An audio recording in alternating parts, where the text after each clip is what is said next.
Hello, c'est HR, votre chroniqueur. Alors vous le savez, j'aime bien faire un clin d'œil vestimentaire par rapport au film que je vous présente. Aujourd'hui, direction l'époque médiévale. Pourquoi? Car je vais vous parler du film qui vient de sortir en support physique via DVD Blu-ray, Last Crusade. C'est un film étonnant, rien à voir avec ce que l'on peut attendre des blockbusters où des chevaliers s'affrontent. Il y a du pour, il y a du contre. Naturellement, je vais revenir dessus. Mais avant cela, n'oubliez pas, si vous n'êtes pas abonné, pensez à le faire. Pensez à la petite cloche pour les notifs. Mais surtout, pensez à me mettre en commentaire, juste par curiosité, quel est votre film époque médiévale que vous préférez. Let's go!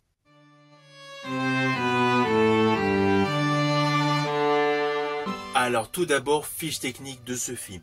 Il a pour titre Last Crusade.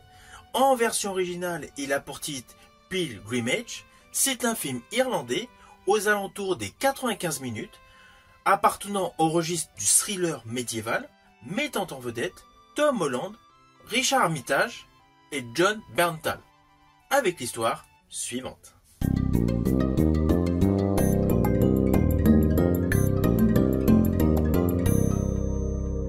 Alors je vais vous le faire de manière très simpliste. L'action se situe en Irlande. En 1209, nous découvrons une confrérie de moines qui a pour mission de ramener jusqu'à Rome une fameuse relique. Plus précisément, une pierre. Pierre dont nous découvrons l'existence en scène d'ouverture de ce film. Ainsi, le postulat est assez simpliste. Il s'agit tout simplement d'une escorte. Et Tom Holland, le fameux Spider-Man du MCU, a le rôle d'un novice. Alors je tiens à vous préciser tout de suite, ce film vient de sortir en format Blu-ray et DVD, mais en fait, il a été tourné en 2016. Il est sorti une première fois aux États-Unis en 2017.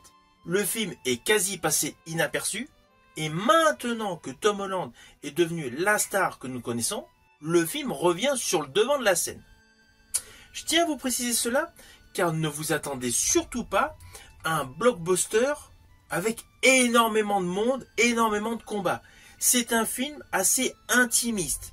Il y a de très belles scènes, mais c'est un film intimiste. Et que ce soit l'acteur Tom Holland ou Jon Bernthal, en fait, ils ont quasiment le même temps de présence à l'écran. Car chacun, naturellement, à cette époque-là, n'avait pas la notoriété actuelle. Ceci dit, outre le fait d'une ressortie de ce film qui était passé inaperçu, l'ambiance visuelle est le point fort de ce film. On est en totale immersion historique en pleine Irlande. Donc on retrouve l'ambiance humide, les brouillards, les semi-obscurités par le biais du mauvais temps. Ce qui change radicalement de tous les films traitant des croisades, qui se déroulent toujours sous un soleil ardent. De ce fait, ce film parvient à créer une époque médiévale en pleine Irlande extrêmement convaincante. Car légion sont les paysages austères, où la rudesse de la vie est le principal acteur. Pour davantage d'immersion, il y a plusieurs langages qui sont utilisés, le gaélique, le français, l'anglais, le médiéval et le latin. Il y a un véritable travail de recherche linguistique au cœur de ce film. Cela fait partie des points bons, des points positifs de ce film. Selon moi, cela rajoute une totale authenticité. Niveau casting, donc nous découvrons un Tom Holland plus jeune, mais qui selon moi démontre un réel talent. Contrairement au Spider-Man, on va pas se mentir, son jeu d'acteur est plutôt classique. Là, dans ce film, il interprète un jeune novice qui, in fine, se transforme totalement sur le plan de la réflexion. Pourquoi? Parce qu'en fait, tout au long du film, il y a des atrocités, des retournements de situation de tout son entourage. La mission, qui paraissait classique, en fait, devient extrêmement compliquée.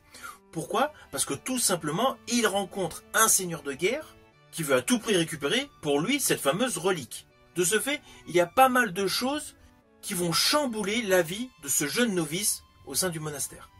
Car il devra mettre de côté son innocence pour affronter de la violence. Et de la violence limite gore. Dans ce film, certes, il n'y a pas énormément de moyens, cela se voit, le budget est cheap. C'est clair. Mais les scènes gore sont particulièrement réussies. Il y a peu de combats, il y a peu de confrontations, mais le make-up assure pleinement son effet. Car la violence dans ce film ne fait pas du tout dans la demi-mesure, elle est totalement assumée, mais de manière sporadique. Car nous allons retrouver dans ce film des embuscades, des blessures, mais surtout des trahisons. Malheureusement, le point qui est vraiment selon moi négatif de ce film, c'est que le rythme est totalement inégal. Déjà le début peine vraiment à démarrer. Après, il y a des transitions qui sont extrêmement poussives, et il y a un manque de travail sur les arcs narratifs des différents personnages. Il y en a plusieurs au cœur de ce film. En fait, ils assurent uniquement de la figuration. Et c'est bien dommage. Le personnage de John Bernthal, qui est excellent, il joue le rôle d'un muet. En fait, j'aurais aimé un travail scénaristique un peu plus appuyé sur son origin story. C'est légèrement évoqué à un moment précis. Le gars, c'est un combattant hors pair. Mais le travail scénaristique de son personnage reste selon moi trop léger. Selon moi, c'est vraiment le bémol de ce film. À cela s'ajoute un manque évident de moyens et une durée de film, in fine, un petit peu courte. Pour ce type de film, en fait, ils auraient pu largement rajouter une demi-heure de film.